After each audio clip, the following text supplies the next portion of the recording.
एक तरफ असम और बिहार में बाढ़ से जहां जनजीवन अस्त व्यस्त हो गया है, वहीं नेपाल से निकलने वाली नदियों से मैदानी इलाकों में बाढ़ का खतरा मंडराने लगा है। बात करें अगर यूपी के महाराजगंज जिले की, तो पिछले कई दिनों से हो रही मूसलाधार बारिश से ग्रामीणों पर एक बार फिर बाढ़ का डर सताने लगा है।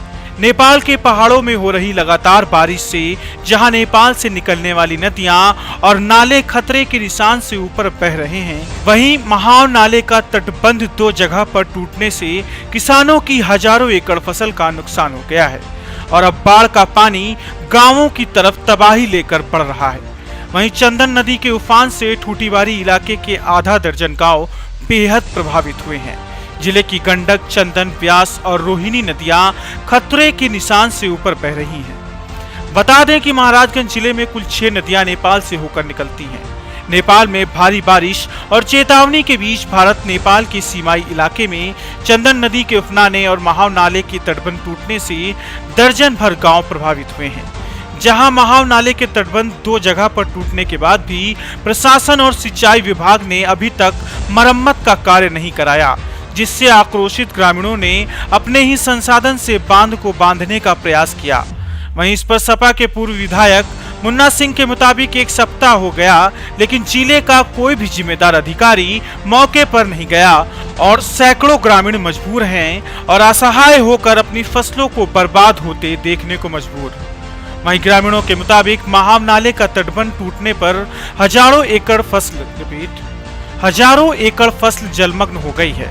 दरअसल अभिलेखों में महाव को नदी की जगह नाले का रूप दे दिया गया है, जिससे सिंचाई विभाग द्वारा कोई कार्य ही नहीं कराया जाता और हर वर्ष बाढ़ के समय तटबंध टूट जाता है और फसलों के साथ आसपास के गांवों का जीवन भी अस्त व्यस्त हो जाता है। ग्रामीणों ने मुख्यमंत्री से गुहार लगाई है कि महाव नाले को नदी का नाम दिया जाए, जिससे हर वर्ष बाढ़ की विभीषिका से बचने के लिए आवश्यक कदम उठाए जा सके। और आज तक प्रशासन कुंभकर्णी नहीं सो रहा है, कोई अधिकारी वहाँ नहीं गया एसडीएम को छोड़ करके। मैंने एसडीएम से बात किया तो एसडीएम तो बनवा नहीं सकते हैं, एडीएम को भी आज ज्ञापन दिया, डीएम साहब से भी मिला, सिंचाई विभाग के एक्सीडेंट से बात किया, उन्होंने हाथ खड़ा कर दिया कि साहब मैं नहीं बनवा सकता हूँ। इसके बाद से एडीएम साहब ने कहा हम इसकी जांच करवाएंगे, जबकि अभी यहाँ पे उत्तर प्रदेश सरकार के सिंचाई मंत्री जी आए हुए थे और उन्होंने घोषणा की कि जहाँ भी टूटे हैं उन तटबंधों को बांधा जाए। जबकि सन 17 तक की स्थिति ये रही कि जब भी बंधा टूटता था तो सीडीओ साहब और डीएम भी क्षेत्रीय अधिकारियों को सतर्क कर दिया गया है। और साथ ही बताना चाहूँगा कि महाव नाला 2 जगह पे क्षतिग्रस्त हुआ है, उसको लेकर जो नियमानुसार कार्रवाई वो की जा रही है।